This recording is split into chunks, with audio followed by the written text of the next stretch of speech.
Hola, Futurers! Aquí estem de tornada, benvingudes, benvinguts. Estem a la Futura Channel, el vostre canal de comunicació transmèdia per la transformació social. Avui estem amb vosaltres, l'Anna Gómez i el Jordi Manils, per posar-vos al dia d'algunes de les notícies que ens semblen més importants i que probablement no veureu en altres mitjans de comunicació. Avui tornem amb la nova temporada. Com veieu, canvis al plató, canvis també als horaris. A partir d'ara, la Futura News els dimarts i els dijous a la 1 del migdia. I amb més novetats, començant també per alguns programes nous. Aquesta tarda, a les 7 de la tarda, comencem Los Mundos de Chark Astrology amb Charas Vega, on parlarem de música, parlarem de cinema i, evidentment, parlarem dels astres, no us ho perdeu. I també tenim gent nova aquí a la Futura News, començant per l'Anna Gómez, que és la nova presentadora de la Futura News. Benvinguda a la família, Anna. Moltes gràcies, Jordi.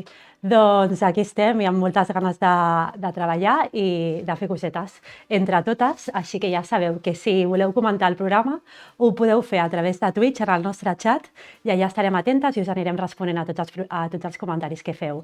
I també, si ens voleu seguir a les nostres xarxes són la Futura Channel i ens podeu seguir a la que més us agradi a totes perquè tenim el mateix nom a tot arreu. I si teniu algun dubte sobre alguna cosa de la Futura, també podeu trobar tots els nostres continguts a la pàgina web de la Futura, que és lafuturachannel.net, i allà ho podreu veure tot. I bueno, per començar, segur que us heu enterat que avui han passat algunes cosetes entre Esquerra i Junts i el Jordi us explicarà amb un conte. Vet aquí una vegada en un país no gaire llunyà, la Laura i el Pere i la Laura. Amics de tota la vida, amics d'aquells que les famílies ja són amigues de tota la vida i ho fan tots junts, fan sopars, fan viatges, fan fins i tot la independència de Catalunya junts. I independència! Una independència que només va durar 8 segons. Oh. Després d'aquests 8 segons, la Laura i el Pere no sabien com continuar. Van començar a discutir, van començar a tenir diferències estratègiques. I poc després van venir les eleccions. Tots dos s'hi van presentar. El Pere va resultar guanyador. Sí! I la Laura va perdre. Així que la Laura, enfurismada, va començar a fer-li la traveta al Pere cada vegada que se'l creuava pel pati. Finalment tots dos van decidir que era hora de fer amics nous. El Pere es va fer amic d'un nen que es deia Pedro i d'una nena que es deia Yolanda. Els agradava molt seure en una taula i fer veure que parlaven de coses de grans. I la Laura també va fer amics nous. Es deien policia i fiscalia. Els agradava molt jugar a polis i a cacos i la Laura va acabar imputada per corrupció i suspesa com a presidenta del Parlament. Així que la Laura va acabar fent-li un ultimàtum al Pere. O deixes de veure els teus amics nous i jugues només amb mi, o me'n vaig. I el Pere li va respondre: doncs com que ara el castell és meu, te'n vas i em quedo amb totes les joguines. I així estem avui a Catalunya. La Laura, suspesa de presidenta del Parlament, el vicepresident Puigneró, cessat de les seves funcions.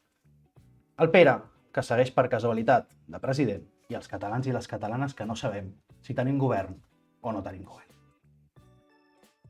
Bueno, doncs, assimilem el que acaba de passar ara mateix i seguirem amb la segona part de la Futura News, que és el Reaccionant, on posarem alguns vídeos i comentarem algunes cosetes d'aquestes que passen aquests dies.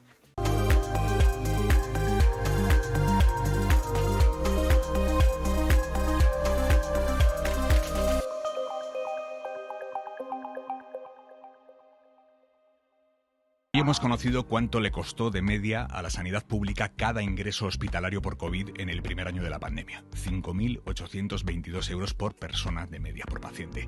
Y para aquellos pacientes que tuvieron que ingresar en la UCI, el coste estimado fue de casi 19.000 euros por paciente de media. Son datos del Registro de Actividad de Atención Sanitaria Especializada. Por lo tanto, casi 6.000 euros los ingresos en planta, cada ingreso, y 19.000 los que necesitaron UCI. Pero nadie tuvo que pagar ni un duro al salir del hospital. Se le atendió exactamente igual a quien sí hubiese podido pagarlo y a quien ni sueña con tener 19.000 euros juntos en la cuenta nunca. Y eso se llama seguridad social y eso se paga con los impuestos. Y a partir de aquí, si quieren, hablamos de bajadas fiscales.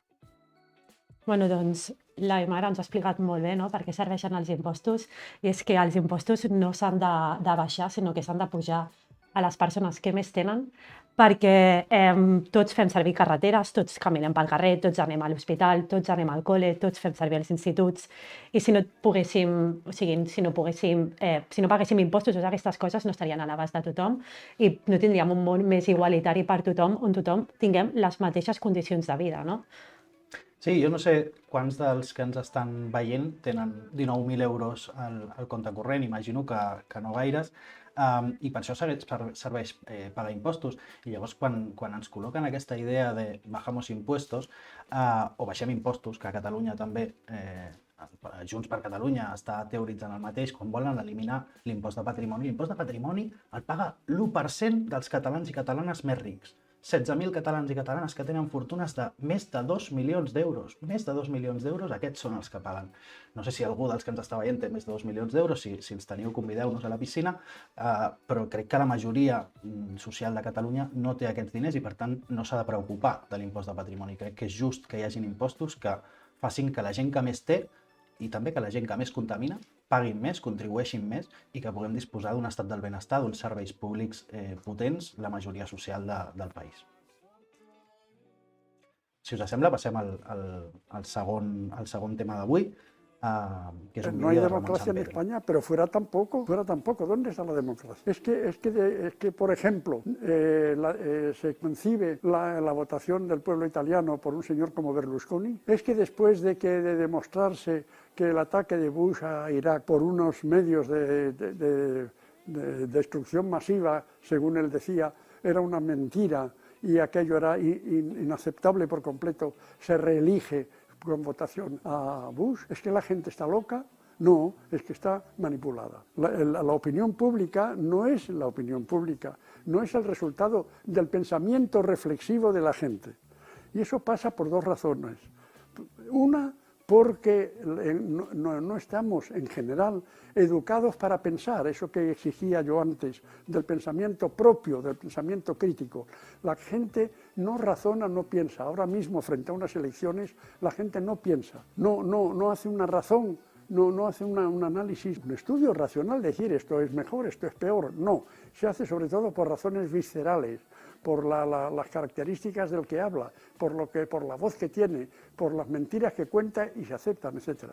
Esa es una razón. Y la otra es que el poder existente, que hoy es el poder económico, el poder exigente, domina los medios de información e inculca a la gente las ideas por los medios de información. La gente hoy juzga sobre todo por lo que ve en televisión o por lo que lee en los periódicos, pero sobre todo por lo que ve en televisión. Y vota según lo que ve y lo que le dicen en televisión. Y no piensa para nada en lo que le ocultan. De modo que en parte porque no se está formado para ser verdaderos ciudadanos conscientes. Y en parte porque además de eso, todo a lo largo de nuestra vida, ese control del pensamiento propio se mantiene, como se sigue no educándonos, sino condicionándonos a lo largo de la vida, pues claro, resulta que el poder manipula y crea una opinión. Lo que llaman opinión pública es una opinión mediática, una opinión creada por la educación y por los medios. Ambas cosas interesadas en lo que interesa al poder, porque el poder controla la educación y el poder controla los medios. Nada más. Que interessant això que ens deia Sant Pedro. El que ha passat a Itàlia és un drama i té moltes explicacions diferents. Algunes d'elles jo crec que són les claus que ens explicava en aquest vídeo, no? Una d'elles és follow the money, no? On estan els diners, qui està finançant l'opinió pública, qui està finançant, qui té la propietat dels grans mitjans de comunicació, que són els que situen l'agenda política i que són els que situen els grans temes de debat que després es reprodueix en les converses de cada dia, no? Quan vas al bar, quan vas a la porta de l'escola o quan vas al transport públic, no?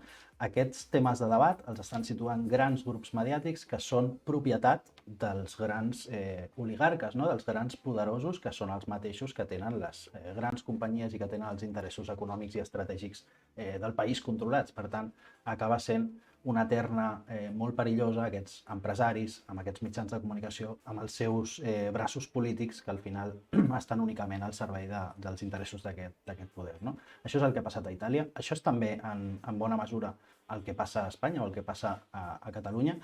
I el Sant Pedro donava una clau que em sembla que és fonamental, que és això de la ciutadania conscient, no? Que és que si volem ser ciutadans i ciutadanes conscients, cal que fem algun esforç, cal que ens impliquem d'alguna manera en buscar la nostra pròpia informació, en acudir a espais alternatius d'informació que no estiguin comprats per aquests mercenaris dels poderosos i discórrer nosaltres mateixes també sobre aquesta informació.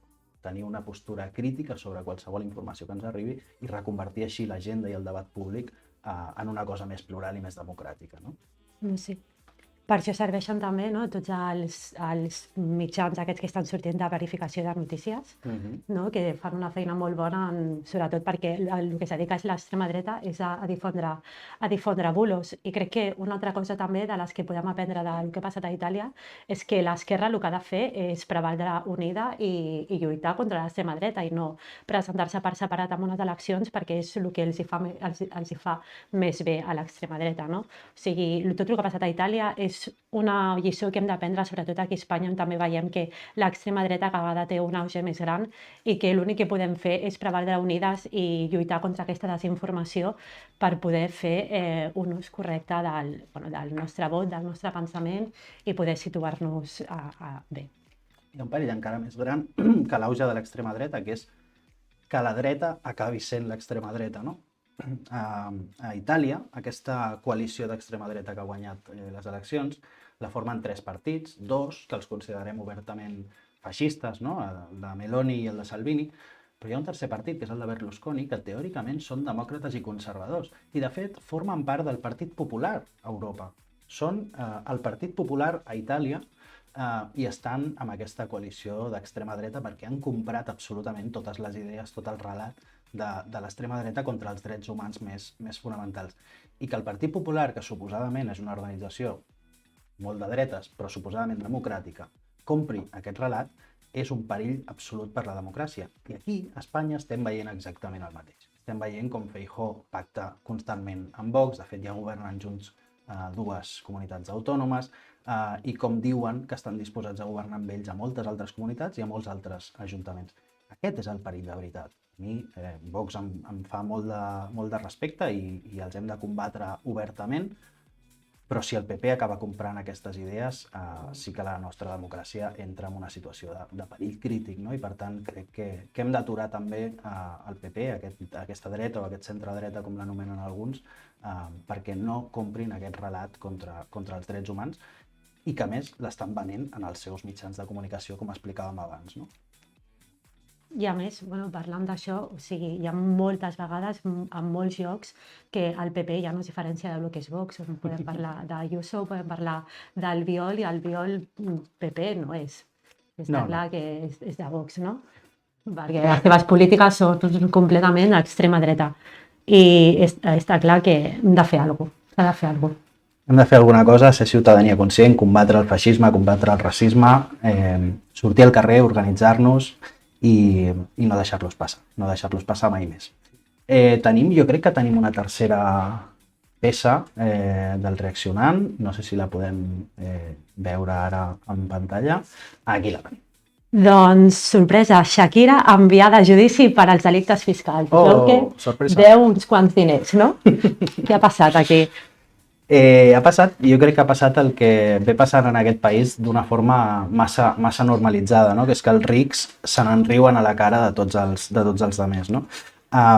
Shakira i Piqué i tants altres famosos s'han estat enfotent del nostre sistema del benestar i del nostre sistema fiscal, evadint impostos, enganyant l'Estat de totes les maneres possibles. I de fet hem arribat a conèixer aquestes setmanes una filtració d'un diari que el contracte de Gerard Piqué tenia una clàusula per si l'enxampaven defraudant. És a dir, tenia una bonificació perquè si l'enxampaven defraudant impostos i li posaven una multa, aquesta multa quedava coberta amb el contracte. És a dir, aquest punt d'ignomínia i de falta de vergonya han arribat els rics d'aquest país i encara anem i els aplaudim quan juguen a futbol o quan fan un concert, no? Crec que hauríem de prendre consciència tots i totes de que la gent que no paga impostos en el nostre país és gent que va contra els nostres interessos, contra els drets dels treballadors i les treballadores, i crec que els hi hauríem de fer pagar. Òbviament, aquestes persones a vegades es pensen que estan per sobre de tot el més i que són déus i que estan per sobre de tot. I com, a més, la Shakira crec que s'ha defensat dient que ella els anys que havia de pagar aquests impostos no estava tot el temps vivint aquí a Espanya i que per tant no li tocava, no? i òbviament, o sigui, els seus fills viuen aquí a Espanya, el seu marit vivia aquí a Espanya, i és el mateix que parlàvem abans, no? Per què s'han de pagar impostos? Doncs s'han de pagar impostos perquè els teus fills puguin tenir una vida digna, no? Òbviament, perquè potser algun dia us falten tots aquests diners que teniu i els teus fills han d'anar a una escola pública i voldràs que aquella escola pública tingui la mateixa qualitat que té l'escola privada que portes als teus fills. Sí, és que a més és aquesta desvergonya, aquest atreviment, que ja arriba l'altre dia també veiem unes imatges que feien molta ràbia de l'entrenador i un dels jugadors estrella, crec que del PSG, del Paris Saint-Germain, que els hi preguntaven si pel proper partit, que havien de fer un desplaçament que no arribava a 2 hores, si el pensaven fer amb tren, no? I a més una companyia de trens els hi havia ofert un tren privat per ells, etc. I la seva resposta va ser descollonar-se de riure d'aquesta pregunta, és a dir, no estan disposats a renunciar a cap dels seus privilegis ni per solidaritat amb la resta de gent que vivim en aquest país, ni per enfortir l'estat de benestar, ni per combatre l'emergència climàtica, que és una urgència absoluta, no? Òbviament. És no tenir consciència del lloc on vius, sinó tocar de peus a terra i viure en la teva pròpia bombolla on tot és perfecte i no ser gens solidari amb els altres, tampoc. Doncs una cosa us diré, som més feliços nosaltres que vosaltres, per més diners que tingueu. Jo no sé si estem preparats per passar a la següent secció del dia, perquè tenim un bombazo a la secció que toca ara, que és la secció de l'entrevista. Doncs vinga, som-hi. Entrevista.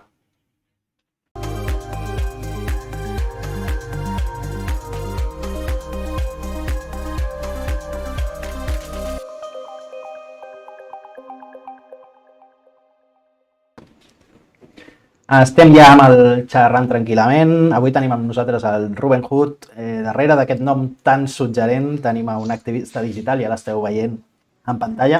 Els seus vídeos a YouTube tenen molta repercussió perquè parla clar, perquè parla des d'una visió d'esquerres i perquè contraposa els influencers neoliberals, que a YouTube no són pocs, i dona arguments molt clars per entendre el que passa a la societat, que no us penseu que és una cosa fàcil, tal com estan avui les xarxes socials.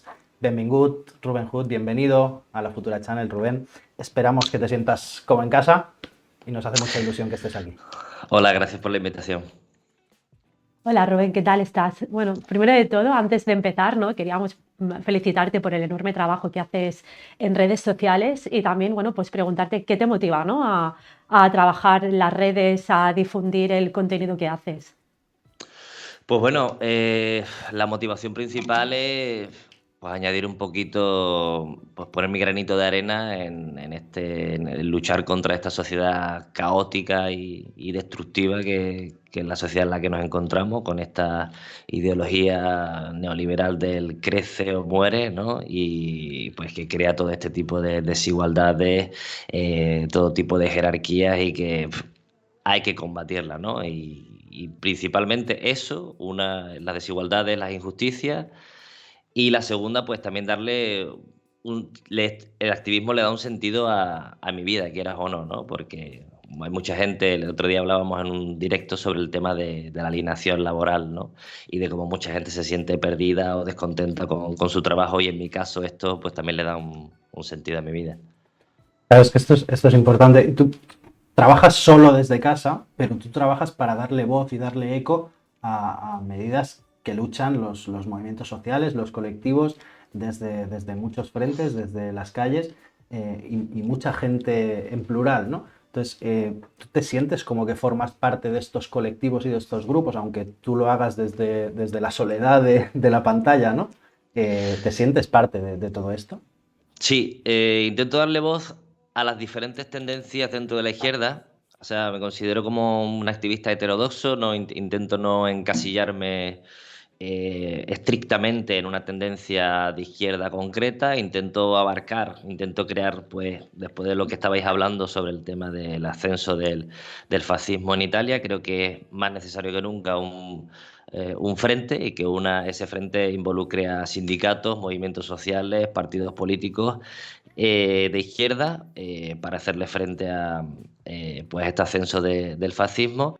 Y sí, bueno, muchas veces uno se siente solo, pero es necesaria. O sea, la lucha a través de los medios es más necesaria que nunca, pero hay que compaginarla con con protestas, con parar desahucios, con militar en partidos, con ayudar a que tu sindicato salga adelante, en fin, combinar calle con el trabajo desde casa, desde ámbitos mediáticos, ¿no? Y yo te quería preguntar, porque creo que hay un filósofo que te gusta mucho, que es Murray Bookchin, ¿no? Que es un filósofo anarquista, socialista, ecologista y que adopta la teoría del ecologismo social, ¿no? Que dice que todo lo que nos pasa es culpa del sistema económico y político que nos domina, ¿no? Me gustaría que nos contaras un poco más sobre lo que piensas de Bookchin y sus teorías. Bueno, yo siempre a ver, yo me politizo ya pasados los 20, ya con cierta edad, pero entro en tema de política con muchísimas ganas, ¿no? Entonces yo he tenido un compañero de trabajo que es el que ayuda en esa politización. Yo trabajaba en Londres en una empresa de bocadillos, preparando bocadillos y productos varios. Y yo empiezo a quejarme de los horarios, empiezo a intentar defender pues mis derechos, ¿no? Y empiezo pues a hacer frente un poco a lo que eran los encargados y el empresario que estaba a cargo. Entonces esta persona viene a mí y me dice: oye Rubén, bien que protestes, pero cuidado tío, que cualquier día te van a echar, y ¿por qué no vienes conmigo al Labour Party, al Partido Laborista en Londres?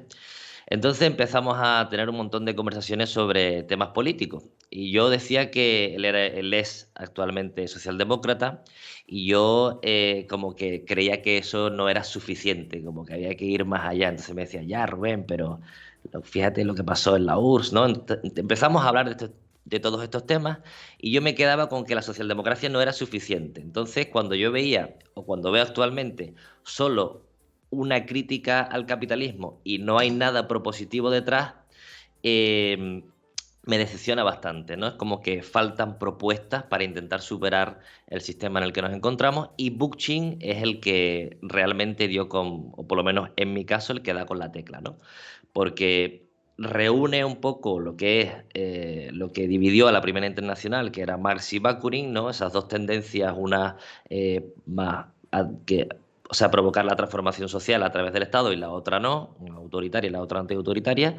Y Bucci lo que pretende es unir esas dos tendencias, haciendo una crítica a ambas, y haciendo una crítica también al capitalismo, y al mismo tiempo ser una propuesta diferente de economía y de sociedad, ¿no? Entonces yo creo que la ecología social de Bookchin es, creo yo, para mí, el pensamiento más completo que puede adoptar la izquierda, y sobre todo una izquierda moderna, porque todavía seguimos con personajes como Marx, que están muy bien. Yo condivido muchas ideas con Marx y con Bakunin, pero es que llevan mucho tiempo muertos. O sea, yo creo que hay que avanzar en las ideas, y que tenemos que modernizarnos, y tenemos que ver quiénes son, que hay pensadoras nuevas pues que pueden fusionar ideas más viejas y crear y proponer cosas, ¿no? Eso es lo que yo creo que Bookchin hace mejor, y por eso para mí es el pensador más completo.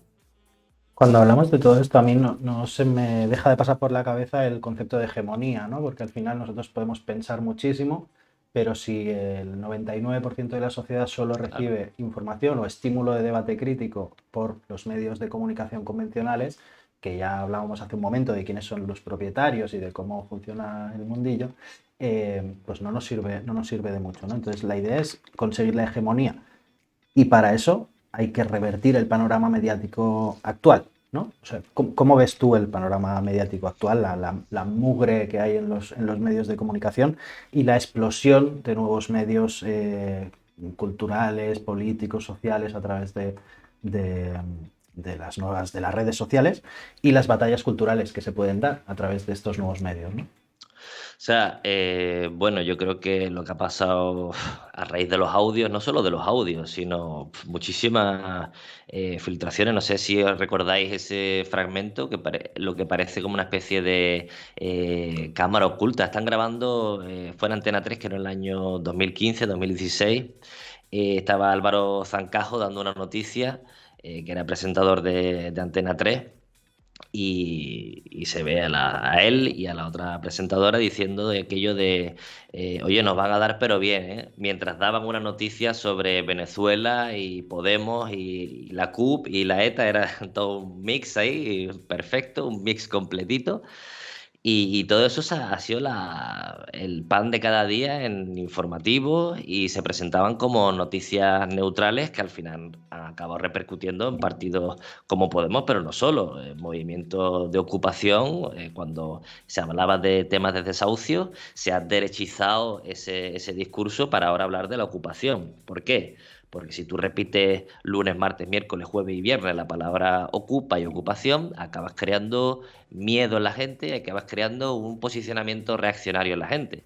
Sin embargo, si cambias ocupación u ocupa por desahucio, consigues el efecto contrario, consigues un efecto instalas un pensamiento progresista de cuestionamiento del status quo, porque si dices desahucio, la persona va a querer saber qué significa desahucio y por qué se produce. Por lo tanto, va a cuestionar la estructura que produce los desahucios, ¿no? Va a cuestionar la propiedad privada, va a cuestionar el capitalismo, el sistema de mercado y todo eso, ¿no? Y esto es lo que ha hecho muy bien el poder económico. Se ha creado un brazo mediático y ha conseguido controlar la opinión pública porque sabe que la opinión pública es la que al final toma decisiones políticas. Entonces, es complicado hablar de blockchain, obviamente, por eso, porque si tenemos las noticias bien controladas, lo que pasó en Coge de su cintora es otro ejemplo claro, ¿no?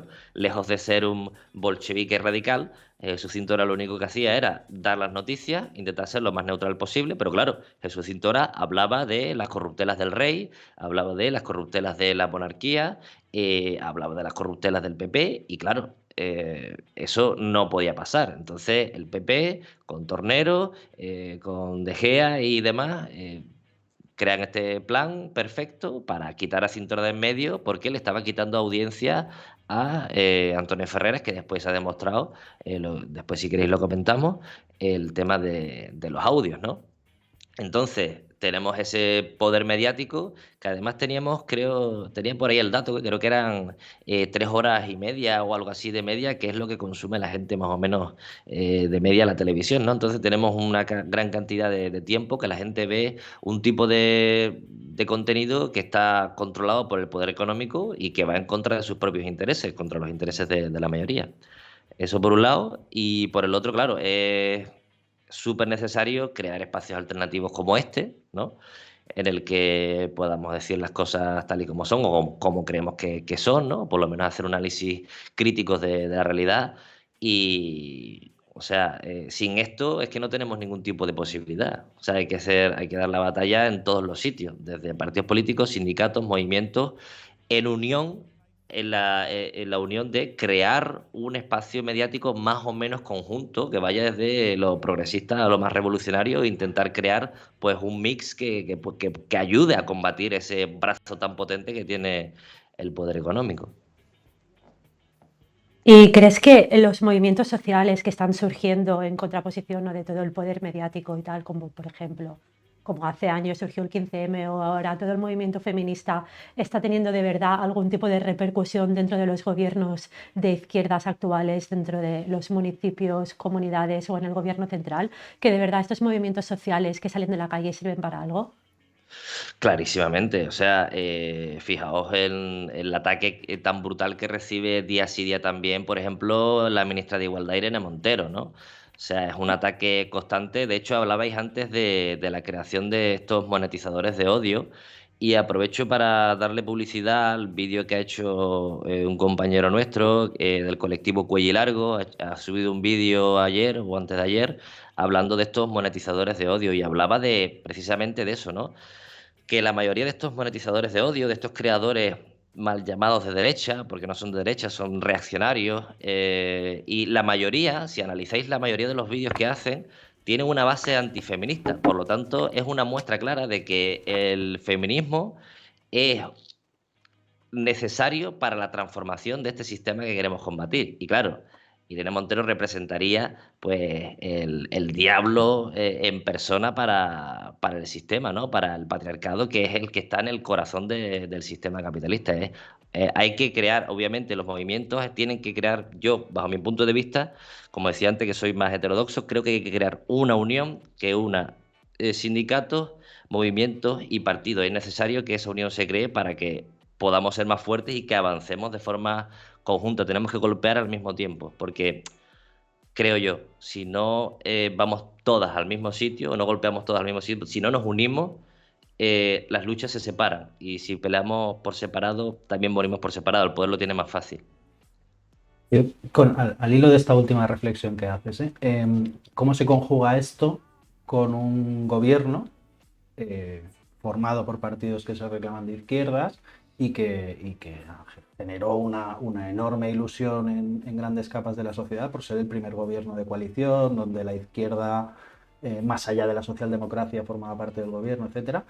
¿Cómo se conjuga esto con dos cosas? Una, con las legítimas reclamaciones, reivindicaciones que hacen y siguen haciendo los movimientos sociales plurales del país, y otra, con la batalla cultural que está desarrollando la extrema derecha contra este gobierno, ¿no? Es decir, cómo salimos a defender al gobierno, pero a la vez seguimos reclamándole al gobierno que vaya más allá y también damos respuesta a los movimientos sociales, ¿no? Claro, o sea, cuando hablamos de gobierno, yo me gustaría hacer una distinción, ¿no? Pues eso, hacer la distinción entre PSOE y Podemos, definir cuál es el posicionamiento de cada partido político es importante, porque al final si sabes cuál es el posicionamiento ideológico, sabrás más o menos cuál será su postura en materia de creación de política, de legislación. Entonces, separar lo que es el PSOE de lo que es Podemos, obviamente, cuando uno entra en coalición con un partido como el PSOE, sabe que las medidas a las que aspira van a tener que disminuirse, pero lo primero, creo yo, será distinguir, explicar a la gente, que yo he explicado muchas veces en mis vídeos, el por qué el PSOE no lo considero de izquierda, aunque tenga en sus siglas socialista y obrero. Lo ha demostrado desde esta mal llamada transición. Lo primero que hace la transición es abandonar las posturas marxistas. La diferencia entre izquierda y derecha, creo yo, es cuando la izquierda pretende superar el orden en el que se encuentra, independientemente del periodo histórico en el que está, y el PSOE no tiene ninguna pretensión de superar ese estado capitalista, y lo único que pretende es maquillar en algún impuesto, en algunas medidas sociales, que ahí sí que es algo más progresista, pero en materia económica, que es realmente la que más genera desigualdades, el PSOE no está en una posición de izquierda. Solo tenemos que ver las puertas giratorias, el posicionamiento que tuvo Felipe González a la hora de privatizar, o con la OTAN. Es decir, eso no lo hace un partido que es socialista y obrero, por mucho que lo tengan sus siglas. Y después, por otro lado, tenemos pues a Unidas Podemos, que, como hemos dicho, pues ha disminuido, o sea, tiene menos poder, ha perdido fuerza por eso mismo, ¿no? Por el gran poder mediático que tienen, el poder económico, y que ha hecho bastante mella en la formación morada, ¿no?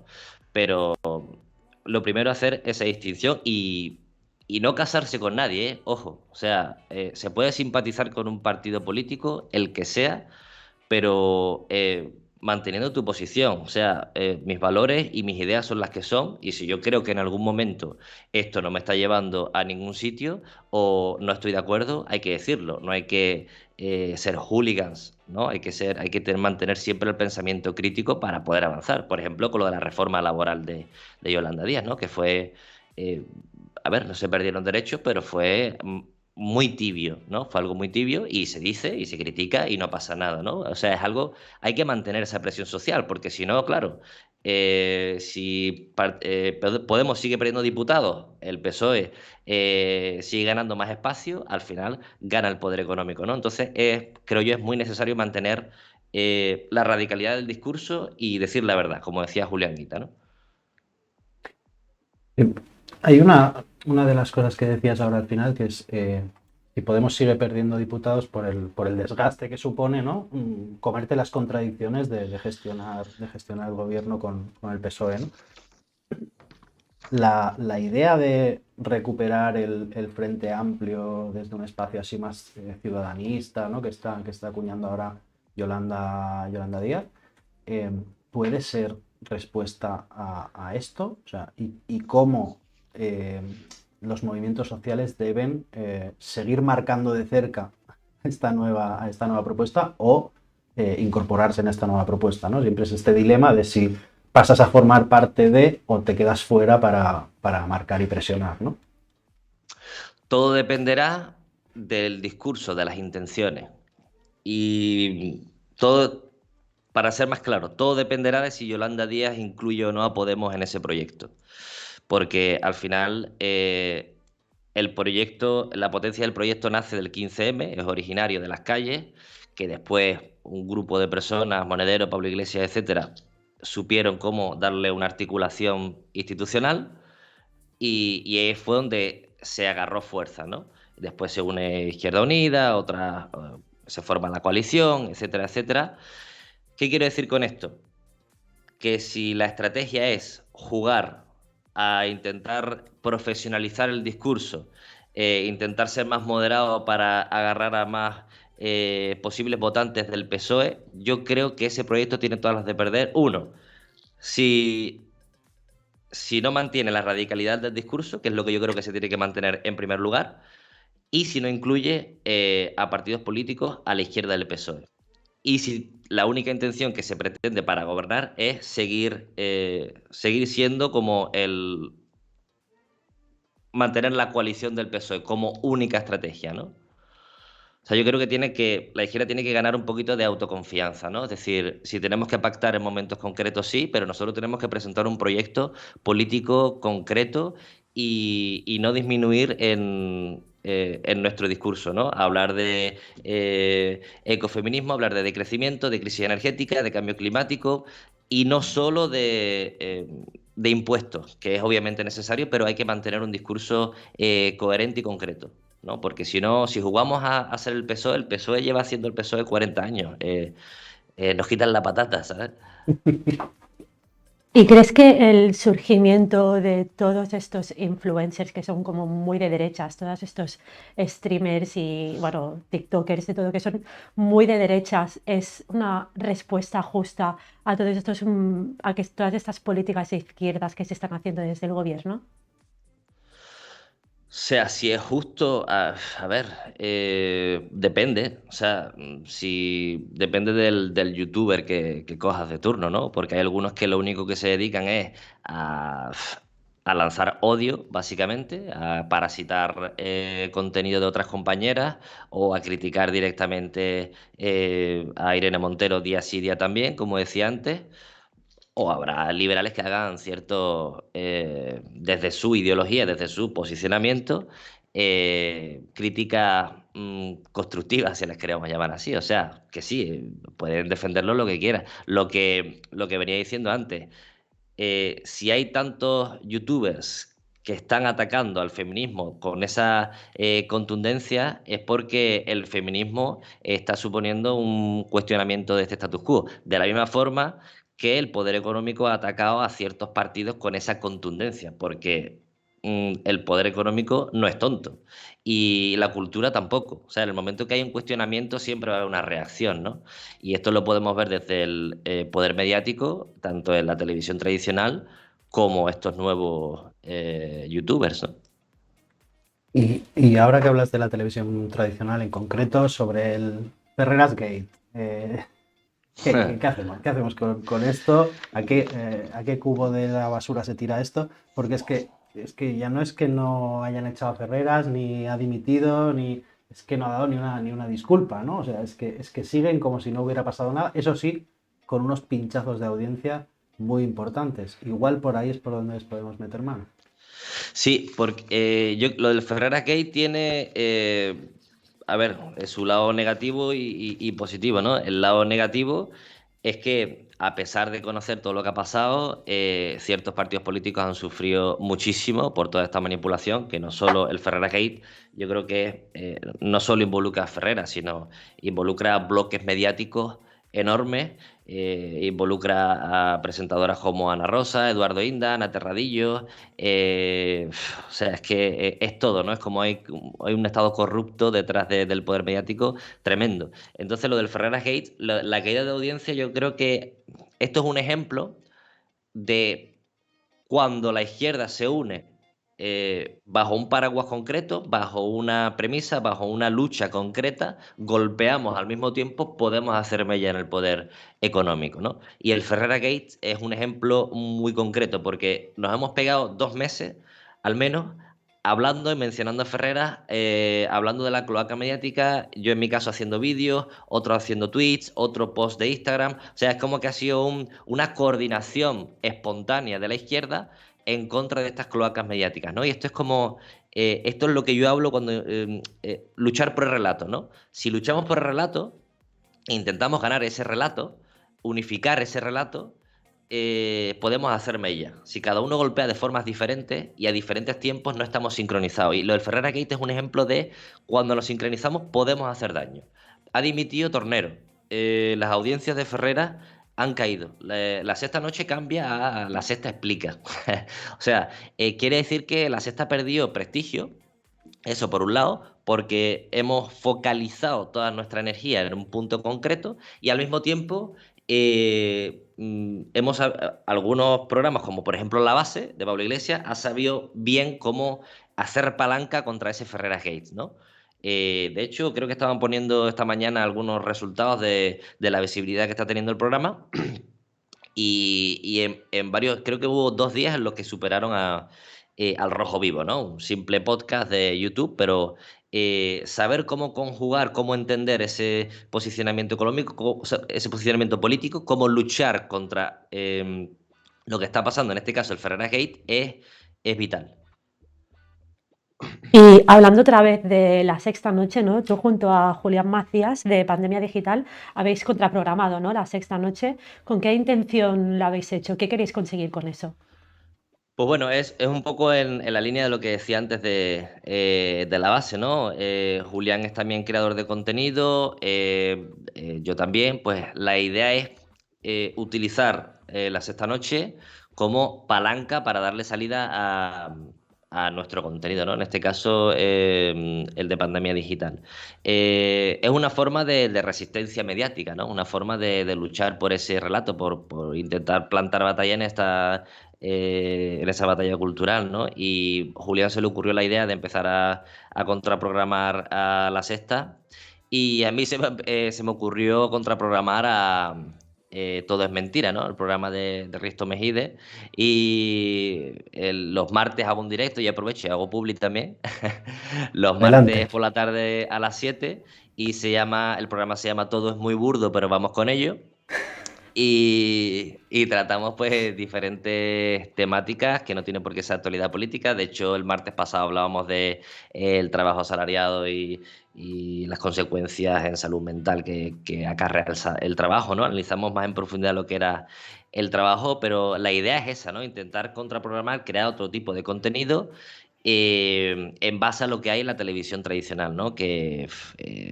Por ejemplo, 4 al día, Todo es Mentira, las mañanas, perdón, el programa de Ana Rosa, ¿no? Que ahora Joaquín Prat está siendo uno de los que más voz da a Eduardo Inda, ¿no? Intentar contraprogramar a esta gente, que es complicado, pero bueno, la batalla, independientemente de que se gane o se pierda, hay que darla, como decía San Pedro.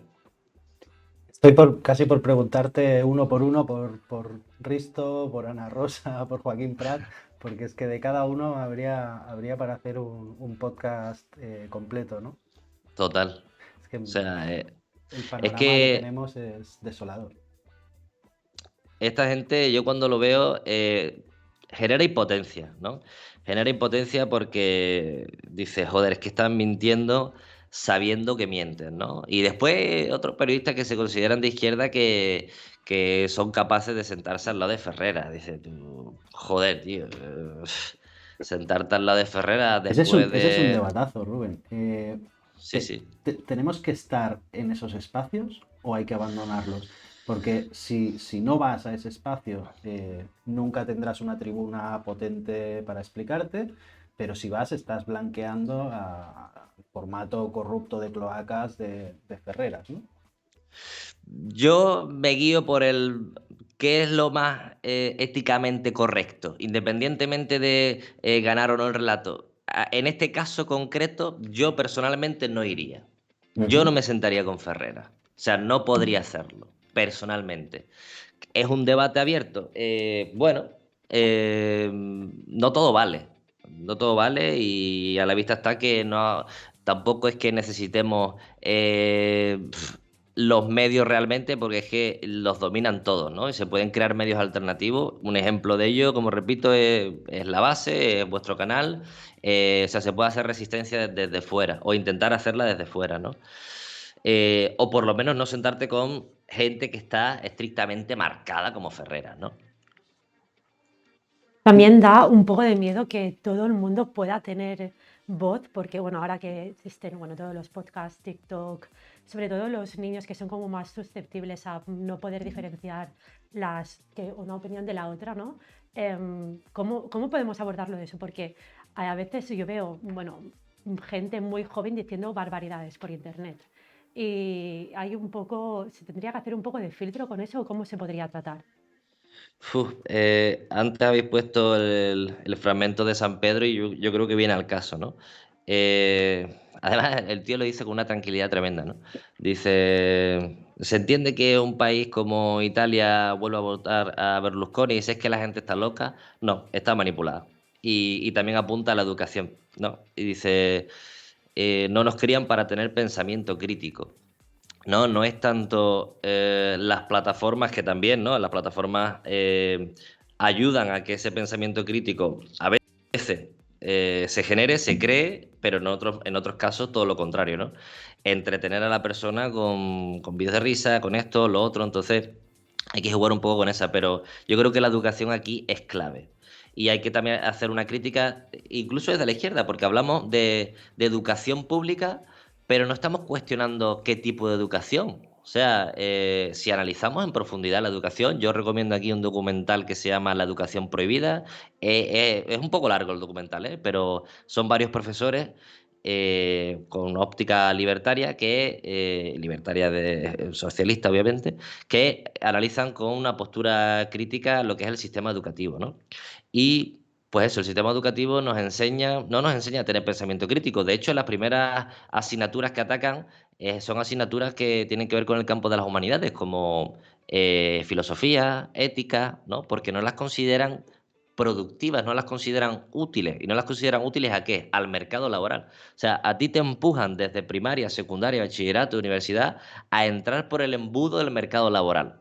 En ningún momento te preguntan qué quieres ser, qué significa la felicidad, qué significa, en qué mundo vives, qué es el capitalismo, qué es el comunismo. O sea, tener pensamiento crítico, cuestionar la realidad en la que te encuentras, ¿no? Dan por sentado que la realidad es como infinita, inquebrantable y que ha estado ahí siempre, ¿no? La guerra civil, tú hablas ves los libros de historia de la guerra civil o las clases de historia de la guerra civil y se presenta como una batalla entre hermanos, que es una de las tonterías más grandes del mundo, ¿no? Pues se presenta así y toda esa educación se presenta a todo el mundo de la misma forma, los mismos test. Estudia, repite como un papagayo y después me lo tienes que vomitar todo en el test, ¿no? Que sí, que hay cosas positivas, obviamente, ¿no? Pero estoy hablando en el ámbito generales de lo que es la educación. Y todo eso, después se lo unes al consumismo y a los medios de comunicación y tienes un cóctel perfecto del control de lo que tiene que ser un ciudadano ejemplar, que tiene que producir y no tiene que cuestionar. Yo necesito una persona que tenga conocimientos de ingeniería, pero que al mismo tiempo no cuestione la estructura en la que está trabajando. Eso es lo que yo necesito. Que produzca, pero que no cuestione. Y entonces, claro, cuando estos niños llegan a estas plataformas y de repente te encuentras que hay mensajes reaccionarios, ves que yo mismo, cuando era más joven, no tienes las herramientas para defenderte, no tienes las herramientas del pensamiento crítico para defenderte. Y esto es uno de los principales problemas que tenemos.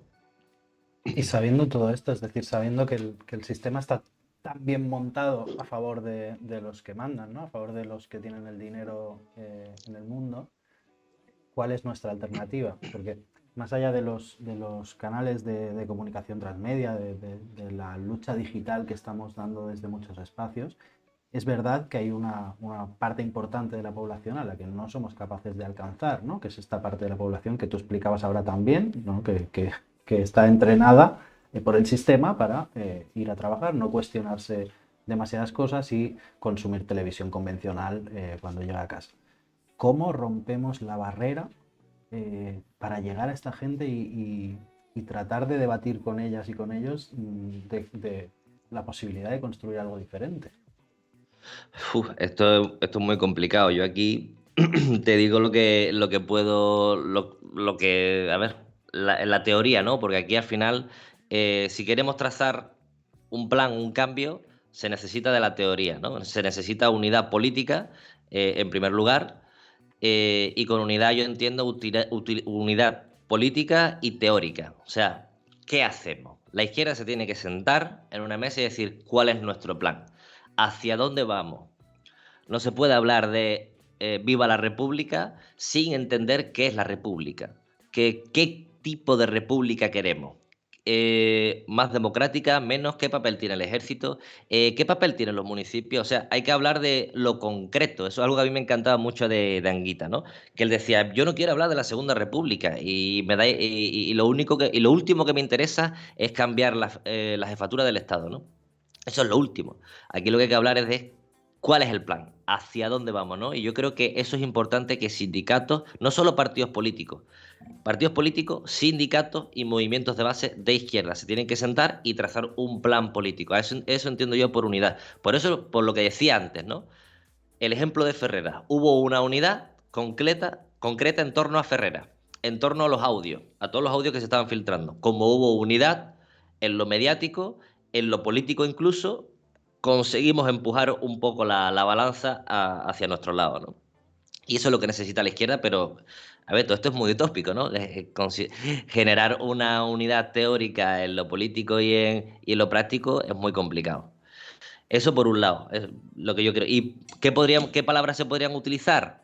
Pues se me ocurre la palabra de crecimiento y ahí la tiro y la debatimos en otro momento si queréis, Ala. pero bueno, Has dejado la teniendo en bomba a cuenta. 3 minutos de terminar, ¿eh? Vale, yo la dejo ahí, lo explico súper rápido. Digo que de crecimiento es una palabra que podría utilizar los movimientos, sindicatos y partidos políticos, que el capitalismo no puede cooptar esta palabra porque su metabolismo contrario es crecentista y tiene miras hacia una sociedad en la que el crecimiento no sea la norma, ¿no? Cuando la metástasis crece en un cáncer, eso no es bueno, por lo tanto hay que decrecer y todo el mundo lo entiende y no es un problema. Eso por un lado, y a la hora de convencer a personas, yo recuerdo que era más confrontativo y me he dado cuenta que a los San Pedro se convence más. Cuando uno es tranquilo, calmado y es paciente, se producen ciertos cambios. Hay que tener paciencia con la gente de nuestro alrededor. Yo creo que eso es vital. Quizá por eso gusta también tanto, ¿no? Yolanda Díaz, ¿no? Porque es como muy, también ella muy paciente y muy tranquila a la hora de explicar. A mí me recuerda bastante, ¿no? A lo mismo que decías tú ahora.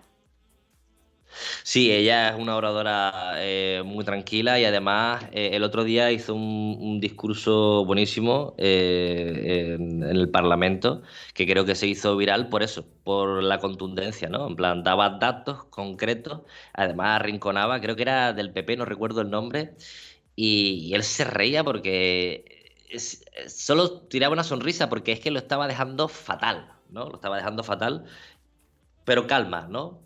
Con contundencia, pero calmada. Y esa es Yolanda Díaz es una muy buena oradora.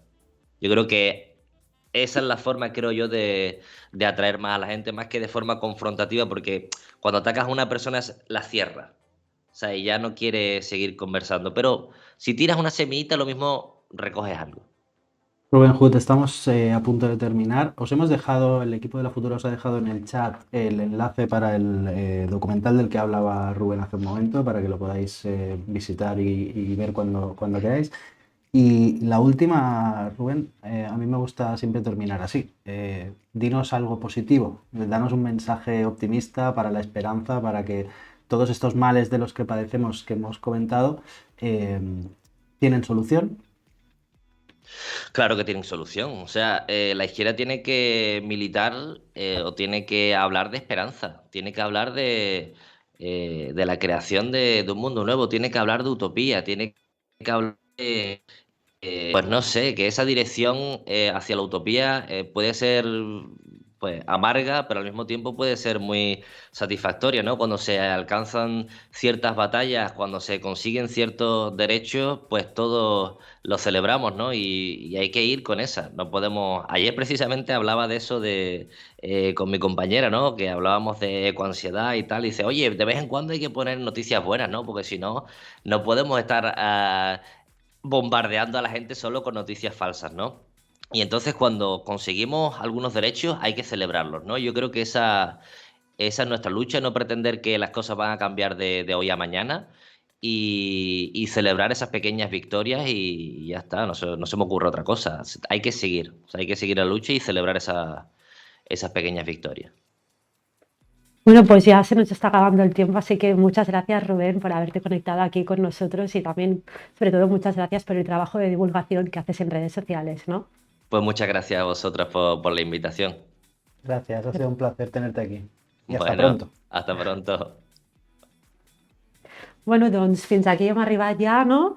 I bueno, recordeu que aquesta tarda tenim un nou programa a Los Mundos de Charco Astrology, on parlarem de música, cinema i, òbviament, també parlarem d'astrologia. Així que ara recordeu que la Futura News és els dimarts i els dijous a la 1. Així que ens veiem aviat. Aquí ens veiem. Adéu. Futurers.